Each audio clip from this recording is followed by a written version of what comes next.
perspective of thinking through this as a coach, here's what we're doing.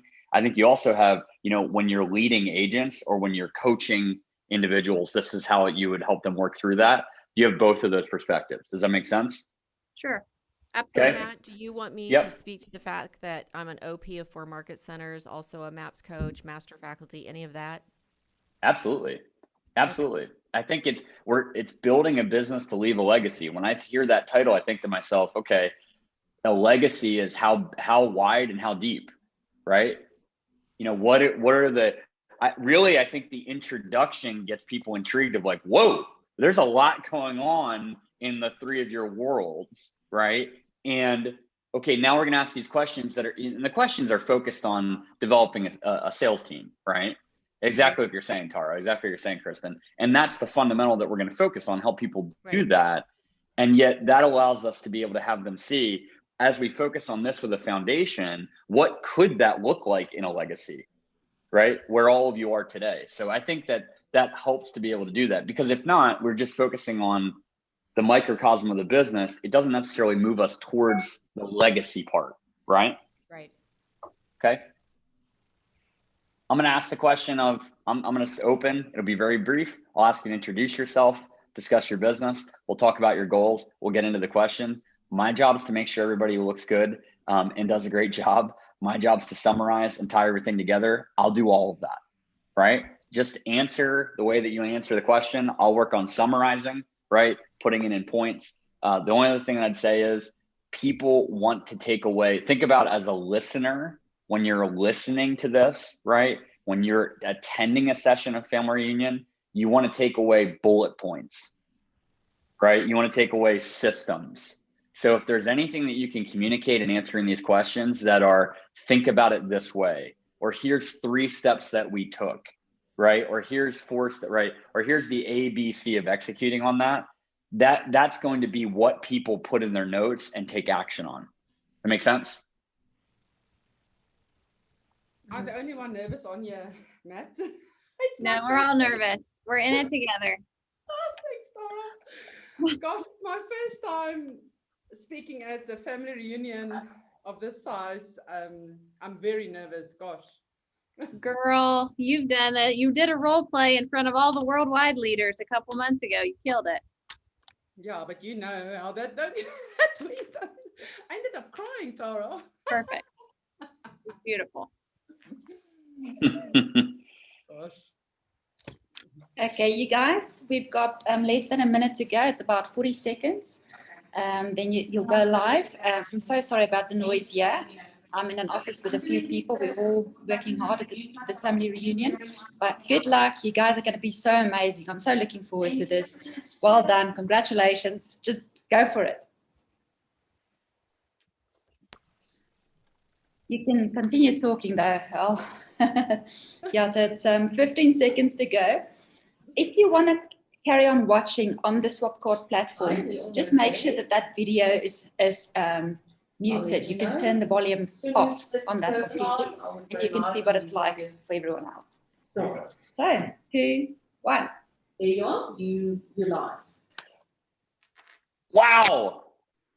Well, here we are at family reunion in South Africa. None of us had to get on a plane. It's so incredible to be able to do that. It's quite a long flight for us, right? It would have been 15 hours across and 15 hours down, and yet we got there instantly, right? And we are so excited to bring you the panel together. My name is Matt Teter. I'm a MAPS leadership coach. And to be really fair and honest, right, my job here is just to make sure that we hear from the incredible people that we're going to talk about building a business to leave a legacy.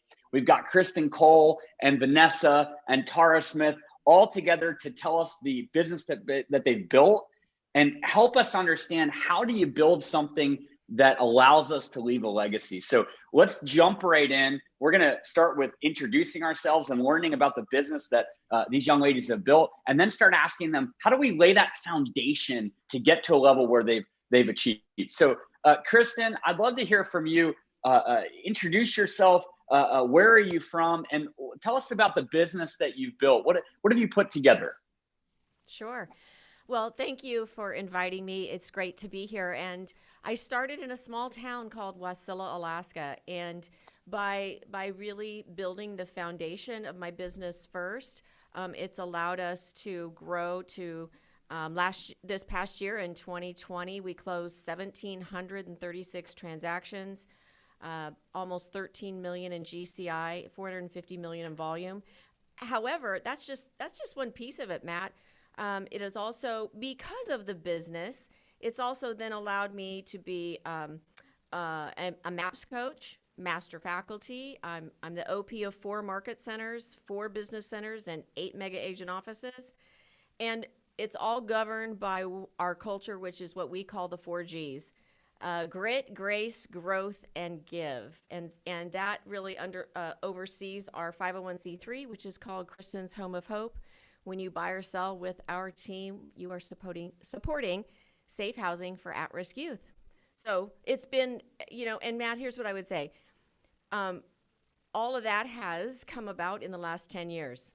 10 years ago, for 25 years, I was with another company and I had a great sales team, but there wasn't a pathway to leaving a legacy. There wasn't a pathway to helping my people get more, but now there is with Keller Williams. Wow. There's so much to unpack there. One of the big things that I heard that you said is, the grit, grace, growth, and give. Did I get that right? Yes, absolutely. That's our culture. Okay. I love that. And so when you think about that's what you just described, for many people would be the legacy they wish to leave, right? And you're just getting started, right, over the last 10 years. So let's talk about your goals for 2021. Where do we go from here? Well, 2021, we actually just unpacked that last week after we got everyone else's goals into the main hub here in Scottsdale. So our goal for 2021 is 2,200 transactions, 600 million in volume, and 16.5 million in GCI. And I would say this too. Last year, we gave away almost 200,000 in our 501c3 charity. And our goal, we're not there yet, but our goal in the next 5 years is to be able to give away 1 million. Yeah. So, and that's when Gary goes through the book of how we think in MREI, it's think and buy and own and receive, right? In MREA, right? We think and we earn and we make and then we earn, right? And then we receive and ultimately we give, right? So you're talking about the highest level of execution of that, of how can we give away, what impact can we make? Okay. That's a legacy. And that's a business that can leave a legacy, right? Incredible. Okay, we're going to come back to the conversation and talk about the foundation that's allowed you to build that. Let's go to Vanessa. Vanessa, tell us about yourself and who you are and where you're from and your business. Sure thing. Hi, everybody. So yes, I've got been in real estate for 4.5 years. I've never been in a previous company. Keller Williams was my first first real estate company that I've joined. I started off as a complete rookie. I did succeed very well in my first year, and I really started enjoying this. I never thought that I would sell a thing. I'm coming from an accounting background, so I was never a people's person. Nevertheless, after about 2 years, I started creating so much leads, and I've had about 5 assistants that did not work out. I got a great assistant that I then hired and a second one. And then what happens with that is you create even more leads and you start building a buyer side of your business. And if you cannot service your buyers, what do you do next? You do hire a buyer's agent. I did hire a buyer's agent after that, although I did rebuild my complete team in 2020. And due to COVID, I've been through a lot of changes, let's put it that. I think it worked out in the positive way. So I started with a brand new team after COVID. So it's about June last year, after our lockdown lifted and we as estate agents could start working again, I started building a brand new team. So currently we have 1 assistant, 1 executive assistant, we've got 1 buyer's agent, and we've got 1 ISA. And I did not think that we will live to see the end of the year. Nevertheless, to receive a 3rd place in GCI last night. Yeah. Well, That's congratulations. Thank you. Congratulations. You were also telling us that your business is in Pretoria, right? That's right. Yes, it's in Pretoria. And That's that right. and that last year in 2020, even with COVID and rebuilding your team and all the changes, that you're able to do 50 transactions. Is that correct? That's correct. We did 50 transactions. We did just below 2 million in GCI.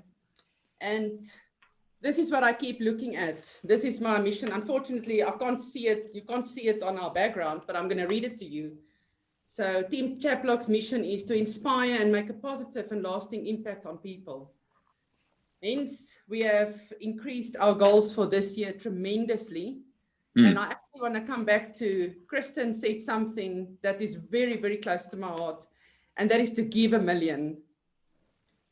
So I am on that triangle, think, earn, net, receive, and then to give $1 million. So that's why we want to do 10 million and to give that 10% back to our communities. Excellent. And so your goals for this year, for 2021, I know you were telling us that you have a big jump, a big leap in your goals. We're going to talk to your coach in a second here, right? And yet you've got a big focus of growth. So what are your goals for 2021? Okay, so we want to do closed sites, 180 sites. So it will possibly work out to about 90 units, 10 million in GCI, and we do want to be on level 6 by the end of the year as a team. So I do want to hire more agents on the team. Yeah. Okay, excellent.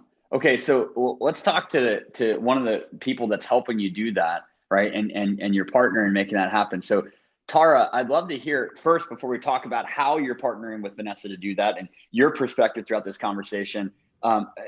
Who are you? Where are you? Right? What does your world look like today in your business or businesses inside of Keller Williams?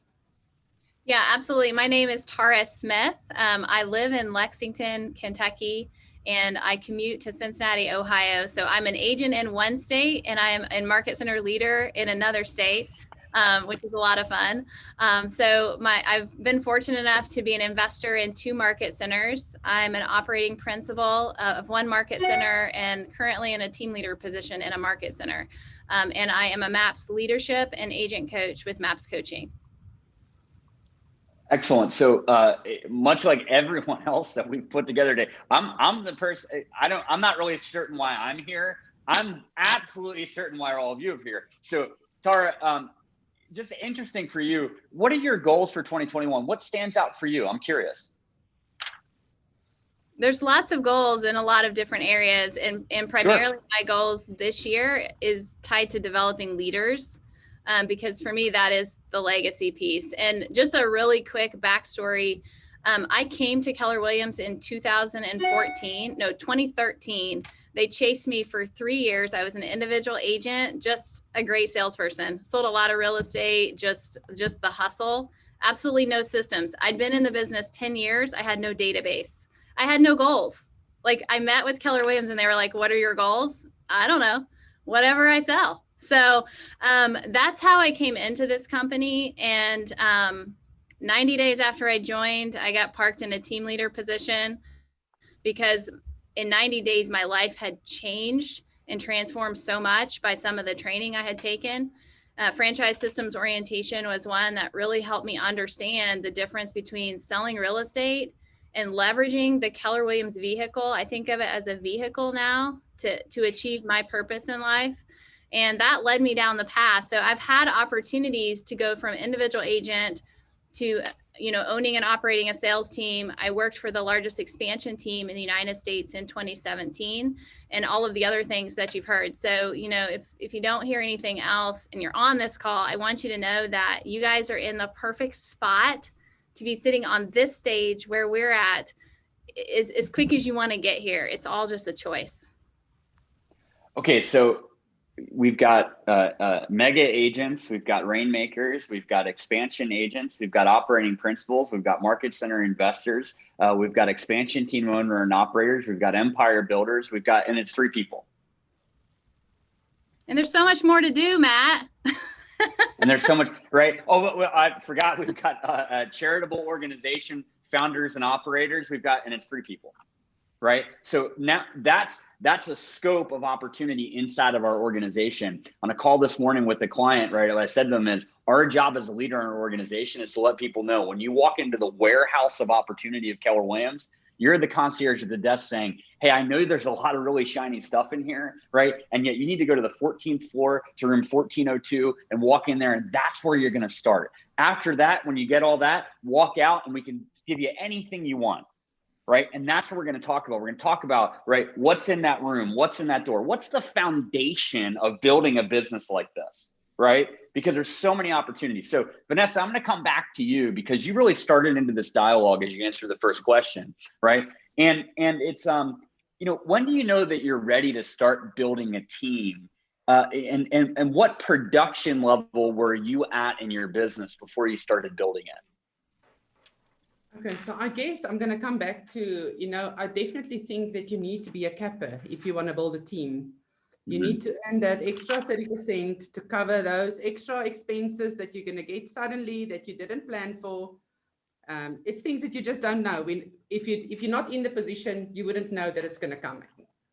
And I was at about only at about 20 transactions in a year. I did that for about 2 years as an individual agent. I couldn't break through the ceiling.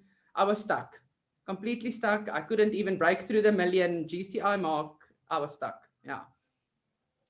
Okay, got it. So for you, it was, I heard you say you were doing all you could do and you needed help, right? Mm-hmm. That a baseline absolutely is you have to be a capper before you even thought about this, because you've got to start doing the transactions, the units. And for you, that number was 20 units, right? And that's kind of when you started looking at that. Okay, Kristan, same questions. When is it time to start building a team? And for you, where was your production when you started that process?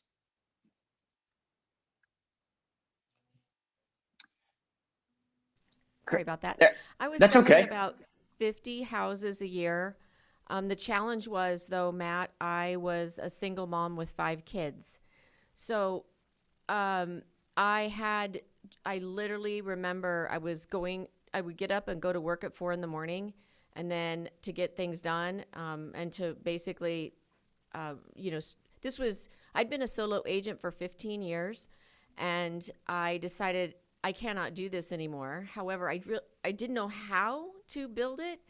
And so probably like most people, you just grit it out and you figure it out. So I would go to work at 4 in the morning and I'd work on systems for like 3 hours. And then I'd go home and get my kids up, get them to school and all that, and then go back to work. And finally, it dawned on me, because you have to remember, I've been a real estate agent for 36 years. So this was 1998. And I thought, I have got to do something different. I can't keep doing this. And so I hired my first assistant, which was a game changer, because I was doing about 9 million in volume. And so I hired my first assistant and I jumped to 17 million. And I thought, wow, I have a life again. Yay. So, and it was just pure luck with my first hire. Today, of course, using career visioning, you know, we don't leave it to luck anymore. But she's still with me today, Matt, and that was 25 years ago that she started with me. And so my first 3 hires were admin, because, you know, I had so much, you know, I needed a listing coordinator. I needed a closing coordinator. I needed a marketing coordinator. And so I didn't even hire a buyer's agent until I'd made my first 3 hires, which I made in the first year. And it just changed my life forever. And I thought to myself, why have I been doing this by myself for 15 years? But the reason is nobody had ever built a team. No one was talking about a team. Everybody thought I was nuts. So I built it because I felt like I was failing as a mother. So I really just needed some leverage. And once I got some leverage, I never looked back. I went, wow. Because Gary Keller says this: there's somebody that will wake up every morning and skip and whistle all the way to work to do the things that you don't want to do. Just go find them. And that's what I did. That's a great point. And so I heard so many important things in there. One was that you're 15 years into the business, and we're not suggesting that people have to be 15 years in, yet at the same time, right? You've been doing it for a long time. You were selling about 50 houses a year, right? That was your point where you said, okay, I absolutely have to do this and bring somebody in. You hired admin, right, into the business before you hired a buyer's agent. So what that tells me is you put service first, right? And you kept sales, which is really interesting, right? So you increased your service, you kept the sales side of that, right, in that process, and that allowed you to scale and grow from there. And it's only, it's only allowed us to scale to 1,736 transactions. So, it seems like some good decisions were made. Okay, Tara, I would say this, Matt, real quick, and that is, Gary says you can be anywhere where you want to be in 5 years. So by just then adding the buyer agent, now I have 5 people, and I went from 50 units to 355 in 5 years. It just changed my world. But I think hiring the right people in the right order and allowed me to increase my service and yet also increase sales and have a life. Yeah. So you just covered page 275 of the MREA, where Gary talks about it's no more than 5 people that allow you to have a millionaire team. And what's interesting about that is, differently put, what you said is you went from selling a house a week to a house a day by having 50 to 355, by having the people that were necessary, right, to provide the leverage and service so you could focus on sales, right, and scale your business. 100%. Okay. Tara, I want to come to you from a coaching perspective, right? And thinking about this as someone approached from a coach, right? More of the models or the system. We've touched on some of these things, right? And I'd love for you to offer your additional take on, when is the right time to start building a team, and what's a production level that we learn systematically or formulaically in Keller Williams? It's kind of a best practice answer to these questions. Sure, absolutely. And before I give you that model, I will say I came into KW off model. So I came in with myself. I was a $5 million producer, and I'd hired a buyer's agent. And here we came into the company. And there are reasons that these models are put in place because they are best practices. And so you can absolutely do what I did, and you will learn what I learned, which is go back to the model. It works better. I think that there are lots of different rules around like the best time, because I'm in agreement with Kristan. Everybody has a different capacity, right? It's like when you ask an agent, are you full-time or part-time? The last year I worked part-time, I sold 78 houses by myself without an assistant, right? So that was me part-time. Then we have agents that work full-time every day, all day, and they sell 10 houses a year. So we got to really look at what is each person's capacity. And then, model wise, I know we've said, or I've heard 25 or more transactions is when you typically may start to feel the strain on your balance in life, your quality of life. You may need assistance. And yet the best place to look, in my opinion, is page 157 of the MREA. It's the budget model. If your GCI, if you calculate 10 to 15% of your GCI, and that will support leverage for you, right? Whether it's a part-time assistant, a full-time assistant, 2 full-time assistants, what is that number you should allocate for admin leverage?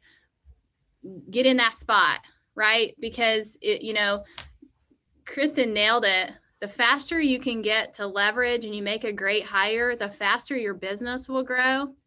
And, the rule is, if you hire a great assistant, your business should double.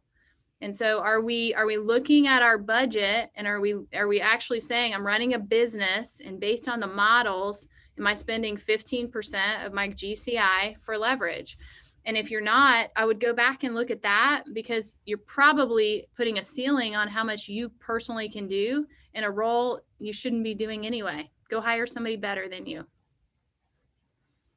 Excellent. I love that answer. I also love the flexibility you provided in that answer of allowing people to say, hey, I might be different in what I can do from what somebody else can do. And I need to look at what my capacity is and understand what my numbers are and understanding my budget and saying, hey, can that 15%, 10 to 15% support the administrative support that I need in my market to be able to go to another level? You also said my return on investment. How do I hold the money accountable, right? So I should be looking to double my business and or double my income. And am I holding that higher accountable for that increased production? The other piece of that is, am I going out and doing the additional work now that I've gotten more time back to be able to increase the production, right, of our business? Can I add one more quick thing? Yes. A lot of times when you talk to agents, they say, well, I like to do my own paperwork. Okay, great. However, I want you to think about how many people you have in your database that are Mets. If you have 500 Mets in your database and they're being serviced at a high level with a 33 to 36 touch, you should be transacting at least 50 transactions a year, 10% return. So calculate 50 times your average GCI, and that's where you should be. And are you getting that return? And the thing that I think we miss is it's not the things we're doing that we want to give away. It's the 5,000 things that aren't getting done, that such by doing them, your business will double or triple or quadruple. It's just an investment and a greater return in the business that you're already running. That's a great perspective. So going deeper into this conversation, Kristan, I want to come to you. What's the main focus of a team?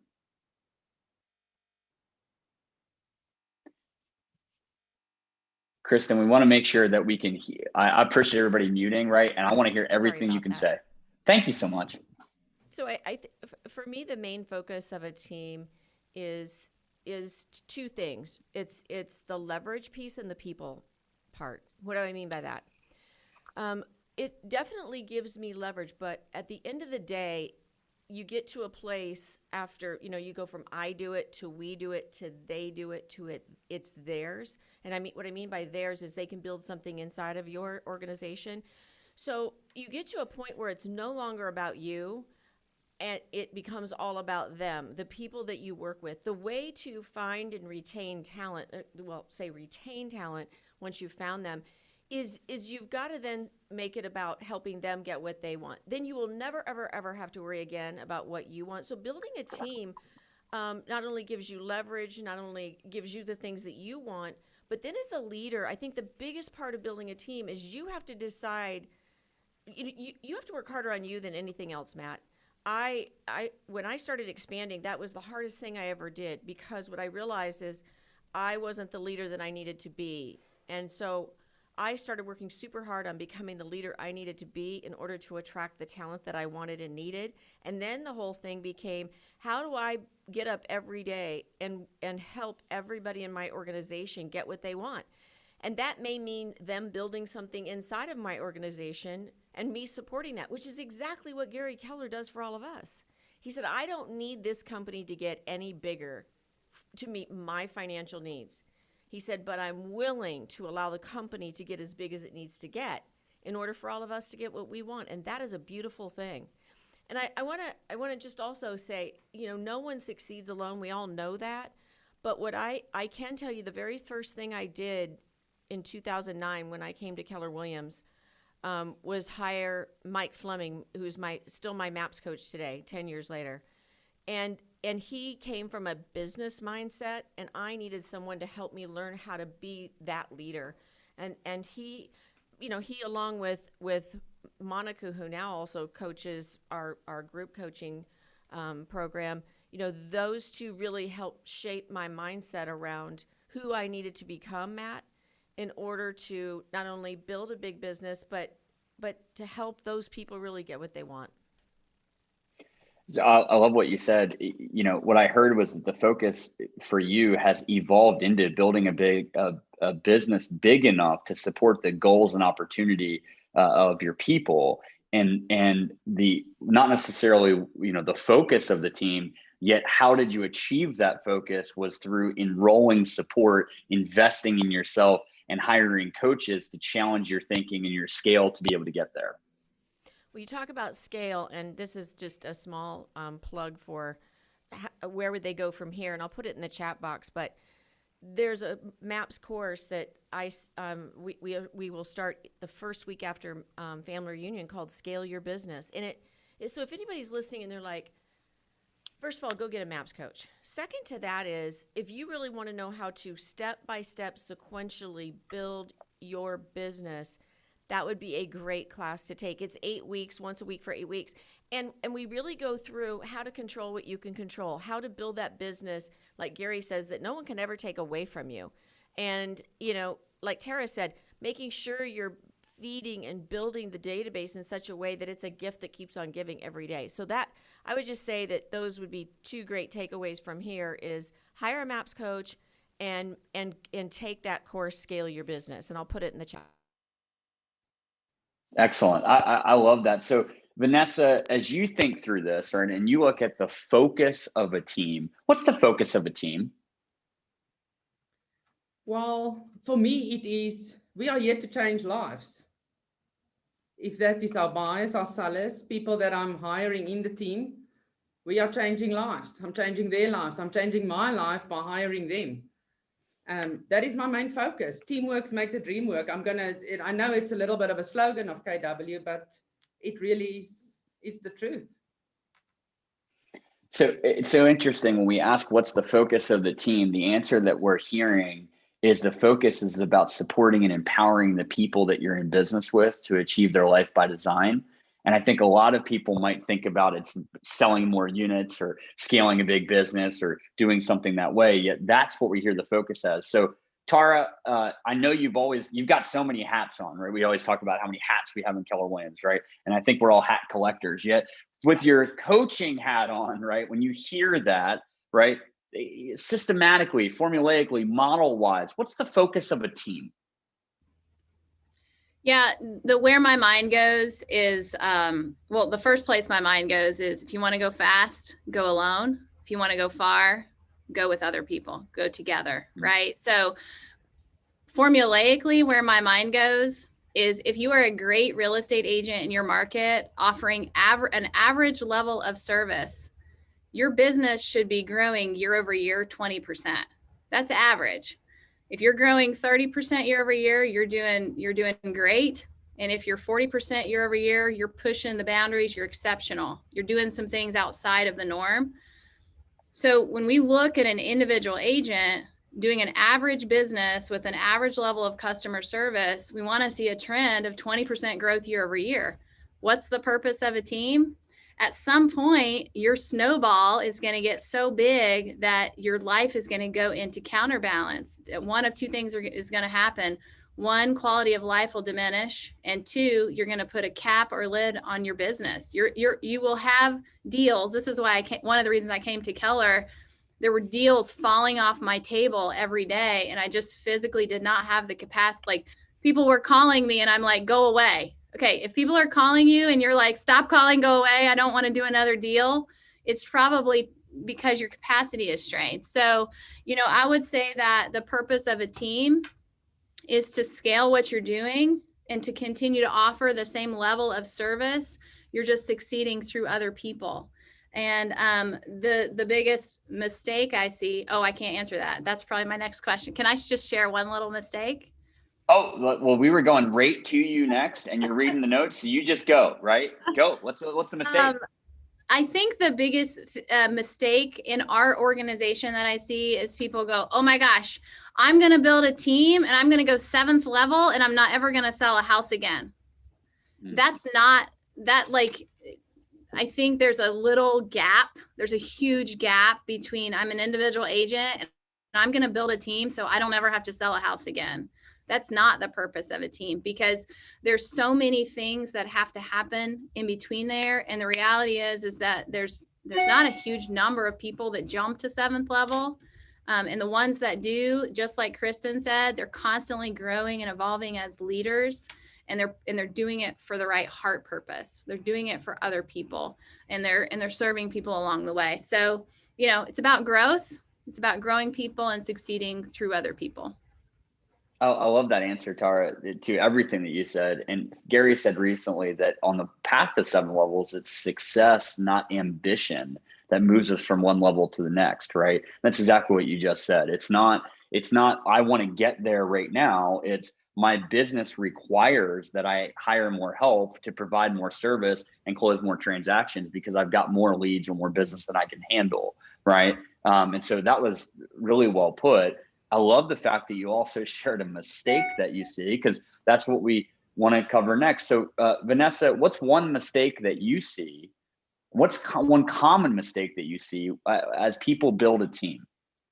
Okay, so first of all, I get the question asked a lot in my market center is, when the rookies hear my story, or when I teach Ignite class or something, and they hear the whole picture, they all want to hire an assistant and a buyer's agent and all of these things, but they just started off in the career. So the first mistake that people make is to hire before they have capped. And then you cannot jump and not hire an admin and do a buyer's agent hire. Who's going to do all your admin? I mean, who's going to do all of that paperwork? Who's going to load all those listings? Who's going to follow up? Who's going to run your calendar? I mean, that is the mistakes that I see that people often want to make when building a team. That's very simply put, and it's a great point. Kristan, when you think about the common mistake, the one common mistake, or the common mistakes that people make, what comes to mind for you? I think the first thing, or two things. One, I found that they make the wrong hire first.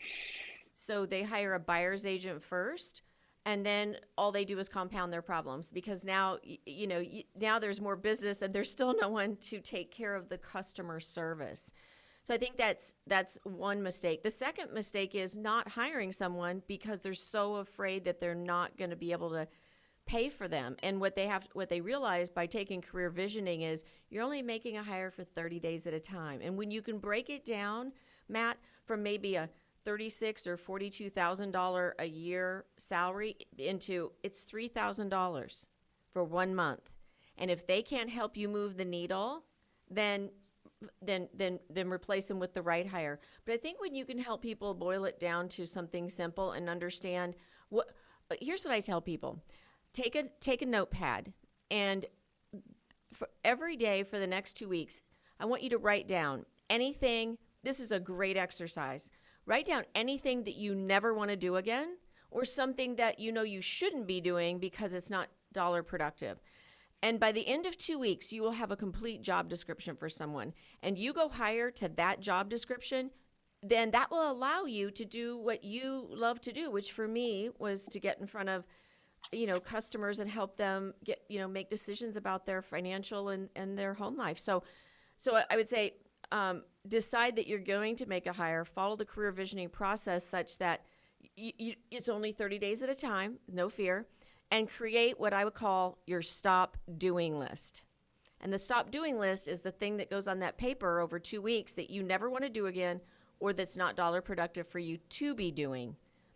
And that's a job description. Hire to that job description. That's awesome. That's very well put as well. And there's so many key things in there. One that I think that everyone can take away is writing down what they don't desire to do, what they're frustrated by or don't enjoy, to help create the job description for other people, to make that first hire of that admin to be able to leverage that. And keep moving forward. So I love that as a simple exercise we could take away. So Kristan, you start. Go ahead. Go ahead, Vanessa. Yeah, just something that came up. Something else that often agents are making. They often want to hire somebody to do their lead gen for them. And I think that is something that they shouldn't do. It can add onto your lead gen. You can have an ISA who can add because you need to create more leads if you're a bigger team. But in the beginning, you need to do it yourself, and you are the best person to connect with those clients. Can I add on to that a little bit? Of course. Okay. So that is probably one of the biggest mistakes that I see is agents don't want to do that thing. Maybe it's lead generation. So they go, well, I'm going to go hire a guy or a girl to come in here and be my buyer's agent. They're going to do lead gen now, and I'm not going to do lead gen. And the reality is when you hire someone, you now are a leader. And there's a lot of I do it, we do it, and we do it, especially if you're in production. you can't hold people accountable to standards that you as a leader are not willing to hit, at least in the early stages. So that means if we ask our first hire as an agent to do 2 hours of lead generation, guess who gets to be there doing 2 hours of lead generation? And if we tell them that their standard is to sell 3 houses a month, and we have a standard to sell 3 houses a month, we, as a leader, you can never fall below your standard because it takes away your power to coach and hold people accountable in your organization. So Vanessa, you nailed it. That was something that I was thinking too, is we step out of the most critical roles because we think that somebody else can just come in and take that off our plate. And that's really not how great leaders in sales organizations show up. Great point. How are they going to determine and learn how to do it themselves if they don't learn it from you? And what value are you really providing them, right? Is what I hear you saying, right? To be able to lead them to execute on that and help them, you know, that, because then they've got to learn it from somebody else. And then why do they need to work with you, right? Okay, got it. So why is the first hire an admin?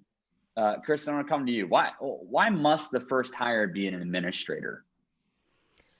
Well, because typically we don't make that hire until, like Tara said, till deals are falling off the table, or you get an offer in on a listing and the buyer's name is in your database because you were so busy that you weren't following up. So when you start, I mean, obviously that's way too late to make a hire. But I think for some of us, you know, we become great salespeople, Matt. But just because you're a great salesperson doesn't mean you're a great leader, or a great person, someone who knows how to hire people. And so I think there's a lot of fear around that. However, once you can get past the fear, knowing I'm only making this hire for 30 days at a time, so the fear factor is maybe $3,000. So once you can get over that hump, if you were to hire a buyer's agent first, all you're doing is just adding to the frustration and the tasks that need to be done, and there's no one to do those tasks because you're out listing and selling. The buyer's agent is out showing buyers, and there's no one following up. So if you want a business that actually has great customer service and repeat business, then the customer service can't suffer.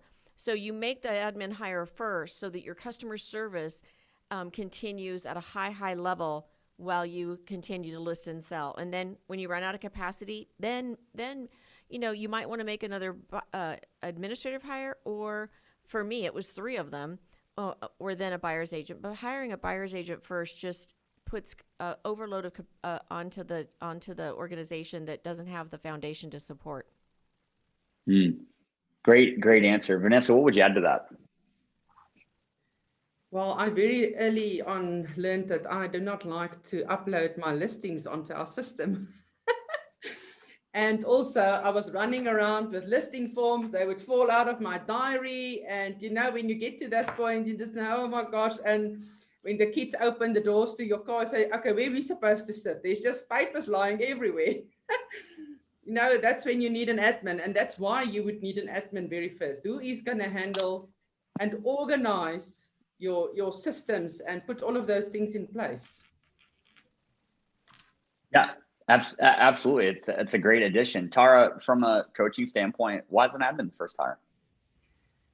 I'm just going to say this. Y'all are a mess. You're just a mess.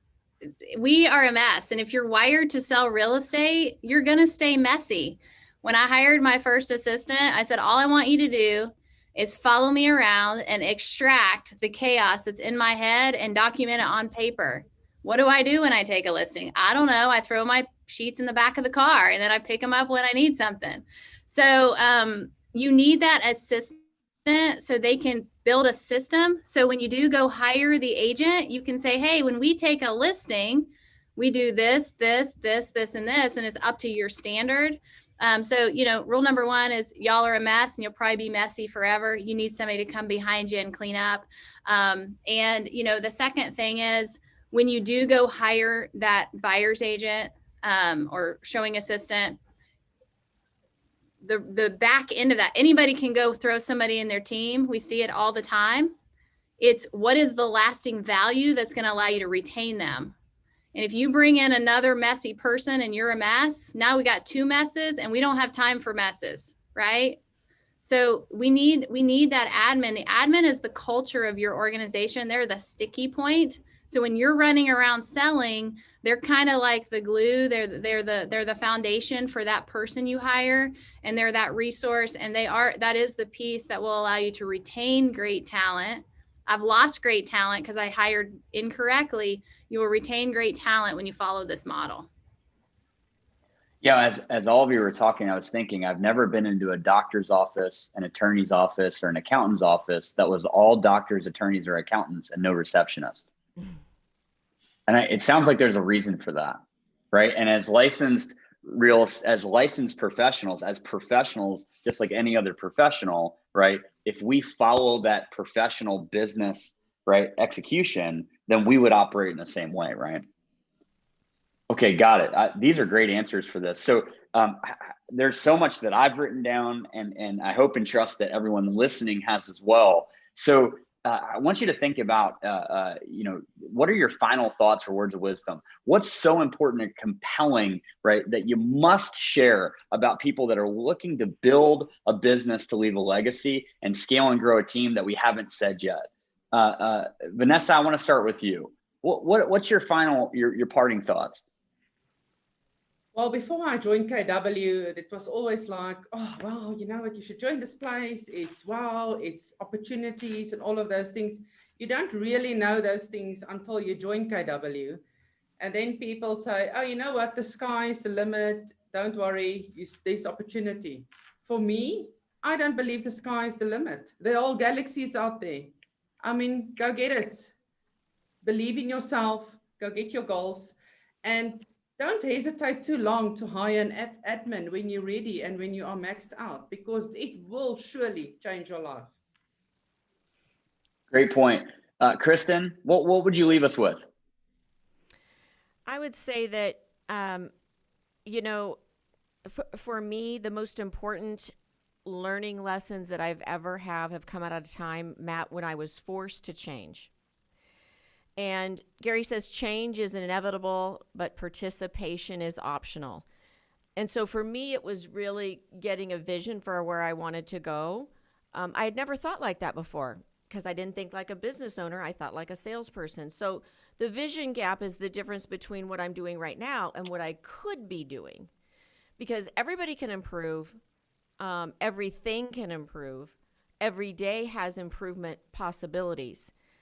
And if you just stay the same, I know staying the same is comfortable. I get it. It's automatic. But when you stay the same, you are going to miss opportunities. You're not going to be creative. And automatic is not contagious. I'm sorry. It's just not. So I would say get out of being automatic. Be intentional. Be humble. Stretch and focus on what you can control, Matt. Because there are things that we can't control. We all know that after 2020, right? So stretch and focus on the things that you can control. You can control where you're going, right? You can control who you go with. You can control where, if you aren't purposeful about where you're headed, you're going to end up at a destination that was very unintentional. So Gary says you can be anywhere you want to be in 5 years. Decide where you want to be. Leave time for thinking time in your calendar. I can't stress that enough. You've got to have thinking time. And I just say the greatest gap is the thinking gap. Give yourself time to think. And I'll say one more time. If you need help, like I don't even know where to start. I don't know how to write a system. I don't even know how to tell my assistant how to do it. How do I just start simply on building a business? Come to our MAPS program, scaleyourbusiness.co, and let us help you systematically grow your foundation, but at the same time, grow it in we're a company of systems and models. Let's grow it systematically, step by step on a foundation that's solid and on a business that you can control, so you don't wake up tomorrow and somebody's moved your cheese. Great points. Tara, what would you leave us with? Yeah, just quickly, I have an opportunity to work in a market center. We have 45 agents in our top 20%. And I have 20 agents right now that, based on the MREA model, should have leverage, and they don't. They don't have leverage. And it's really interesting because we're having conversations around what's the impact when we choose to play small. when you choose to play small and you operate in fear, other people around you play small, and other agents in the market don't come to your market center, or agents in your market center leave your market center, because they want a community of like-minded people willing to fail and willing to get up and do it again. And so my parting words to you would be willing to fail. Your first hire may not be Kristan Cole. Your first hire may not be good, and that's okay, because you got to ask yourself, would you be willing to fail at something 1,000 times to get to the result? And if it took 1,000, would you go do it again? And would you go do it again? And the last thing I'll say is, if you have a heart for people, whether it's your clients or people around you, you may have an obligation to lead. And this is leadership. It starts with ourselves, and then we get the opportunity to lead others. So I would just encourage you to be courageous.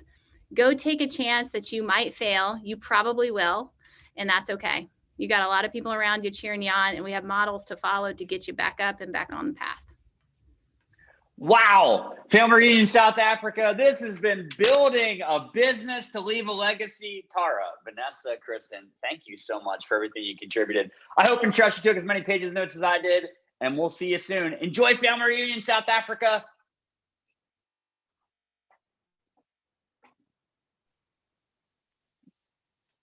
Thank